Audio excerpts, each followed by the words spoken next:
జిల్లాలో వరద ప్రభావిత ప్రాంతాల్లో పర్యటిస్తూ మంత్రి పొంగులేటి శ్రీనివాసరెడ్డి గాయపడ్డారు. ఆయన నడుపుతున్న బైక్ అదుపు తప్పి పడిపోవడంతో కింద పడి గాయపడ్డారు. మంత్రి పొంగులేటి కాలికి గేర్ రాడ్ గుచ్చుకొని గాయమైంది. అధికారులు మంత్రిని వెంటనే అక్కడి నుంచి తరలించి చికిత్స అందించారు. పొంగులేటిని పరిశీలించిన వైద్యులు కాలి గాయానికి పట్టీ కట్టారు. ఖమ్మం రూరల్ మండలంలో సోమవారం ఉదయం వరద ప్రభావిత ప్రాంతాల్లో పర్యటిస్తూ ఉండగా ఈ ఘటన చోటు చేసుకుంది.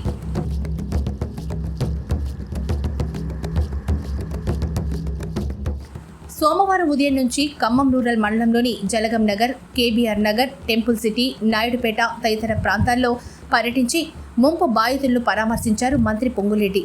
బాధితులను ఆదుకుంటామని భరోసా ఇచ్చారు. అనంతరం 4th క్లాస్ ఎంప్లాయీస్ కాలనీలోని వరద బాధితులను పరామర్శించడానికి 2-వీలర్పై వెళ్తూ ఉండగా బండి స్కిడ్ అయి పడిపోయారు. భద్రతా సిబ్బంది పొంగులేటిని వెంటనే క్యాంప్ ఆఫీస్కు తరలించారు. జిల్లా ప్రభుత్వ వైద్యుడు రాజశేఖర్ గౌడ్ ఆయనకు ఫస్ట్ ఎయిడ్ చేశారు.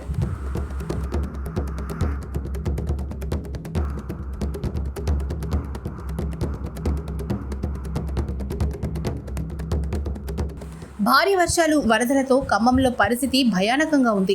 మున్నేరువాగు ఉధృతంగా ప్రవహిస్తోంది. పాలేరులో వరద ప్రవాహంలో దంపతులు కొట్టుకుపోయిన ఘటన తీవ్ర విషాదం నింపింది. వారిని కాపాడుకోలేకపోయామంటూ మంత్రి పొంగులేటి కన్నీళ్లు పెట్టుకున్నారు. వరద బాధితులకు సాయం చేసేందుకు అధికారులు, ఎన్డీఆర్ఎఫ్ సిబ్బంది తీవ్రంగా శ్రమిస్తున్నారు. మంత్రి పొంగులేటి, తుమ్మల నాగేశ్వరరావు సుడిగాలి పర్యటనలు చేస్తూ సహాయక కార్యక్రమాలను పర్యవేక్షిస్తున్నారు. చుట్టూ వరద నీరు ముంచేసి ప్రజలు తీవ్ర కష్టాలు ఎదుర్కొంటున్న సమయంలో గాయపడడం మంత్రి పొంగులేటిని కలిచివేస్తోంది. ఒక నిరుపేద సిమెంట్ బ్రిక్స్ చేసుకుంటాడు, అందరినీ ఖాళీ చేశారు. ఆ యాకూబు తన భార్య, తన కొడుకు, తనొక్కడు చాలా ఎత్తు ప్రదేశంలో ఉన్నాడు. ఇందాక నేను చెప్పినట్టు కనీ విని ఎరగని ఫ్లడ్ వచ్చింది.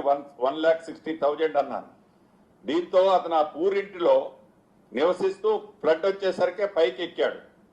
మార్నింగ్ నుంచి నేను ఒక 25-30 టైమ్స్ అతనితో పర్సనల్గా ఫోన్లో మాట్లాడుతూ ధైర్యం చెప్పుకుంటూ వచ్చాను.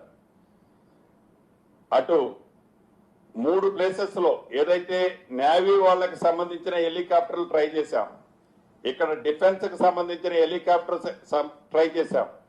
అదే రకంగా హకీంపేట ఎయిర్ ఫోర్స్ కి సంబంధించిన హెలికాప్టర్లు ట్రై చేశాం. లోకల్ రైన్లు హెవీగా ఉన్న కారణంగా ఏ ఒక్కళ్ళు హెలికాప్టర్ టేక్ ఆఫ్ తీసుకోలేము అనే పరిస్థితి ఉంది. ఏదైతే ఎన్డీఎఫ్ వాళ్ళని టీమును కూడా పంపించాం, బోట్స్ పంపించి, వాళ్ళు కూడా ఆ ఫ్లోలో మేము పనిచేయలేము అని అక్కడి నుంచి వాళ్ళు బ్యాక్ అయ్యి ఇంకొక ప్రదేశానికి వెళ్ళారు. అయితే అక్కడ ఒక డోన్ ఒకటి పక్కన మోతేలో ఉంటే అది 20 kgs వే చేసే డోన్ అని చెప్తే ఆ డోన్ తెప్పించి లైఫ్ జాకెట్స్, ఆ డోన్ ద్వారా ఒక థ్రెడ్, ఒక 20 మీటర్స్ రోప్ని, ఏదైతే లైఫ్ జాకెట్స్ ని పంపించాం. అవి కూడా వేసుకున్నారు. వేసుకున్న తర్వాత కూడా నేను వీడియో కాన్ఫరెన్స్ జరిగే ముందు కూడా వాళ్ళతో మాట్లాడాను ధైర్యంగా. ఆ వీడియో చూపించి వాళ్ళ ఆ వీడియో కాన్ఫరెన్స్ లో నాతో మాట్లాడేటప్పుడు వాళ్ళ ఆవేదన వర్ణాతీతం.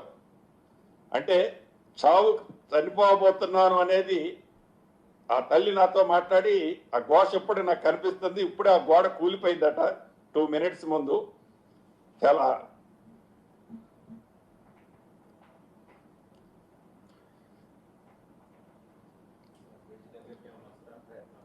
తప్పకుండా భగవంతుడు వాళ్ళని కాపాడాలని, ఆ ముగ్గురిని, ఎందుకంటే లైఫ్ జాకెట్స్ ఉన్నారు కాబట్టి ఏమీ జరగొద్దని మనస్ఫూర్తిగా కోరుకుంటున్నాను.